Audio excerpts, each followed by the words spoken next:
کوئی بھی انسان جو اسلام پر چلتا ہو وہ اتنا بڑا جھوٹ کیسے بول سکتا ہے؟ میرے آس پاس کئی ایسے مسلمان ہیں جو کہتے ہیں کہ شیعہ جو ہیں یہ مسلمان نہیں ہیں، شیعہ جو ہیں نبی کریم صلی اللہ تعالیٰ علیہ وسلم کو نہیں مانتے ہیں، صرف علی کو مانتے ہیں۔ اس کلپ سے کیا ثابت ہو رہا ہے؟ پوری گیم ہی الٹا ہو گئی ہے۔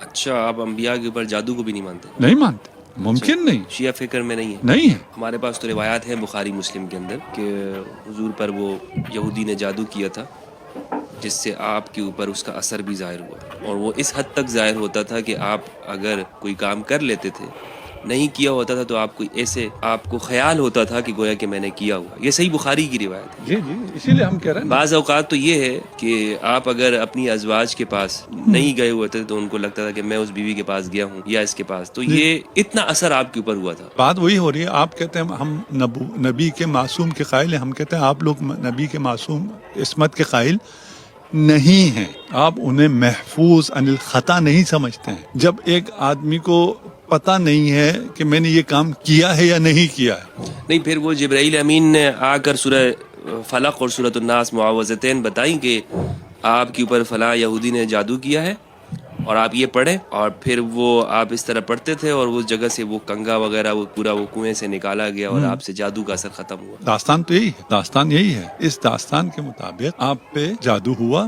پیریڈ مجھے یاد نہیں ہے 6 مہینے ہے کتنے کا، غالباً اتنا ہی عرصہ 6 مہینہ ہے۔ جی۔ یہ نہیں، یہ ایک آدھ دن کا نہیں ہے، آپ نے تو ایسے بیان کیا تھا نا کہ ہوا تو تھا لیکن جبرائیل آئے تھے 6 کافی مہینے، اس وقت میں، جی جی 6 مہینہ یا جو بھی آپ 2 مہینہ کہیں، 1 مہینہ کہیں، 1 دن کہیں، اس پیریڈ میں رسول خدا نے جو کچھ کیا اس کی حجت ختم۔ ان کو تو پتہ ہی نہیں چلتا تھا میں کر رہا ہوں یا نہیں کر رہا ہوں، جو کچھ کہا یا جو کچھ نہیں کہا اس کی حجت بھی ختم ہو۔ داستان کے مطابق یہ جو جادو ہوا رسول خدا کے بالوں پہ ہوا، رسول خدا کے بال اس یہودی تک کیسے پہنچے؟